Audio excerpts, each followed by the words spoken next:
चलिए शुरुआत करते हैं छत्तीसगढ़ के इस खास बुलेटिन की। छत्तीसगढ़ में 24 फरवरी से विधानसभा का बजट सत्र शुरू होने जा रहा है। उप मुख्यमंत्री अरुण साव ने इसे बेहद महत्वपूर्ण बताया है और कहा है कि सरकार पूरी तैयारी में है। नगरीय निकाय चुनाव में भाजपा की जीत पर उन्होंने कहा कि 10 के 10 नगर निगम में कमल खिला है। राजधानी में 70 में से 60 सीटें भाजपा ने जीती हैं और कांग्रेस की स्थिति बेहद खराब है। उनके नेता आपस में ही लड़ रहे हैं। धर्मांतरण पर कार्रवाई को लेकर उन्होंने कहा कि पहले धर्मांतरण के मामले सामने नहीं आते थे, लेकिन अब हमारी सरकार सख्ती से कार्रवाई कर रही है। अवैध और जबरन धर्मांतरण किसी भी कीमत पर बर्दाश्त नहीं किया जाएगा। हमेशा की तरह विधानसभा का बजट सत्र आने वाला है। बजट सत्र इस बार 24 फरवरी से प्रारंभ हो रहा है और ये सत्र बड़ा महत्वपूर्ण होने वाला है। सरकार की अपनी पूरी तैयारी है और बहुत ही उपयोगी और महत्वपूर्ण यह सत्र रहने वाला है। इस सत्र में 17 बैठकें होने वाली है और जो विधानसभा की कार्यसूची और कार्य नियम है, उस लोकतंत्र की खूबसूरती दिखती है। पंचायत पूरी तरह से, गांव हमारे पूरी तरह से लोकतंत्र का उत्सव मना रहा है। पंच से लेकर जिला पंचायत सदस्य तक के प्रत्याशी घर घर जा रहे हैं, मतदाताओं तक जा रहे हैं, अपनी बातें कह रहे हैं। तो एक अद्भुत नज़ारा आज गांव में जाने पर देखने को मिलता है। कोई जुलूस निकाल रहा है, कोई रैली निकाल रहा है, चारों तरफ होर्डिंग, दीवार लेखन, पोस्टर, पैम्फलेट, इसकी धूम मची हुई है। देखिए, आप धर्मांतरण के मामले पहले उजागर तो नहीं हो रहे थे, पर पूरा प्रदेश जानता था कि प्रदेश में खुलेआम धर्मांतरण हो रहा है।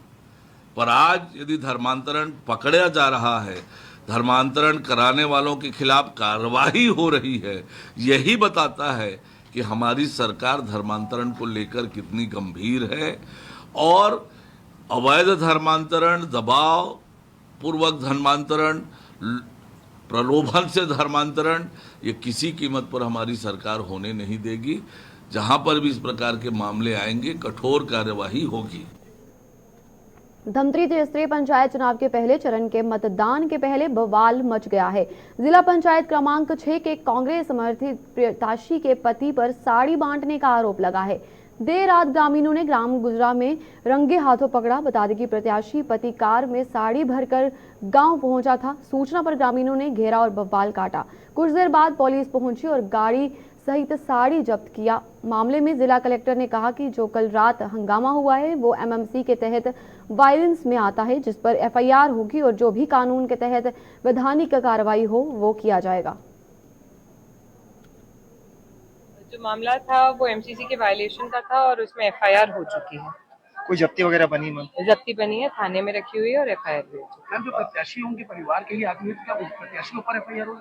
अब ये कानूनी कार्रवाई का पार्ट है, तो जो भी लीगल कार्रवाई होगी वो की जाएगी।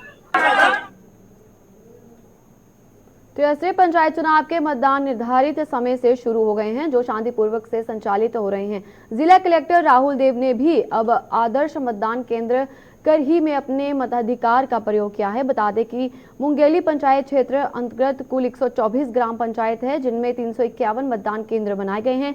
प्रथम चरण के चुनाव में मुंगेली क्षेत्र अंतर्गत 95,798 पुरुष मतदान, 92,696 महिला मतदाता और 2 तृतीय लिंग सहित कुल 1,88,496 मतदाता अपने मताधिकार का प्रयोग करेंगे। और पंचायत मुंगेली क्षेत्र अंतर्गत जिला पंचायत के 4 सीटों के लिए 31 प्रत्याशी, जनपद सदस्य के 25 सीटों के लिए 144 प्रत्याशी, सरपंच के 118 सीटों के लिए 626 प्रत्याशी और पंच के 1125 सीटों के लिए 2702 प्रत्याशी अपना भाग्य आजमा रहे हैं।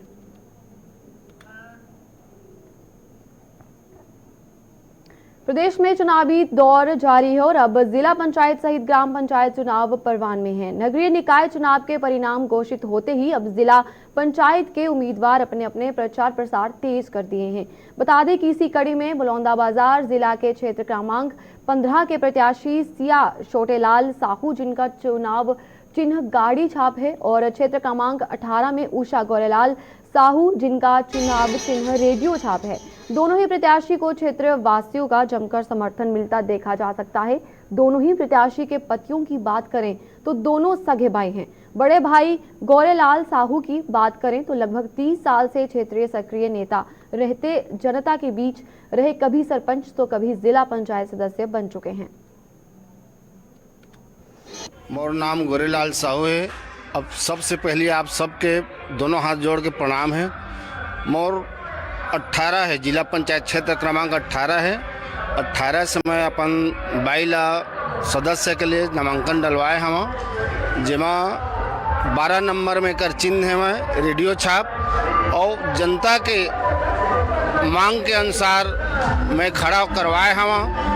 और हमेशा ज़िंदगी में सोच रहा था कि जनता के मैं हमेशा सेवा सत्कार करत रहा और गांव के विकास करत रहा, ऐसे मोर उद्देश्य है। तैयारी बहुत अच्छा से है और बहुत अच्छा माया दुलार भी मिला था लोग मन के कहना है कि एक बार बराबर भैया आप तो हम हमेशा अपन बच्चा के समान माया बरसाते हैं आपके ऊपर। ये बार भी मतलब आप मला सेवा करे बराबर मौका देवो और आप मन मतलब जीत के आओ, ऐसे टाइप के सबके कहना है। दुनिया मतलब मोर पहली बार नो है, बचपन से हमन के खानदानी हरे और ज़्यादा अभी बोलना अच्छा नहीं लगा थे।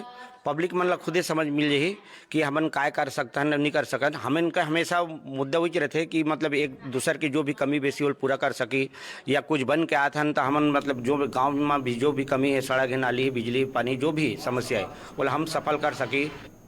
छत्तीसगढ़ के बालोद जिला में त्रिस्तरीय पंचायत चुनाव को लेकर गांव-गांव के पान ठेला, होटल व चौक चौराहों में चुनावी चर्चा और प्रत्याशियों की हार जीत का दांव लग रहा है। तो वही प्रत्याशी भी सुबह से शाम तक जनसंपर्क कर मतदाताओं को अपने पक्ष में मतदान करवाने के लिए भागदौड़ कर रहे हैं। इसी बीच झलमला में भी बीजेपी प्रत्याशी चुम्मन ठाकुर चश्मा छाप पर चुनाव लड़ रही हैं और घर घर जाकर जनसंपर्क में जुट गई हैं।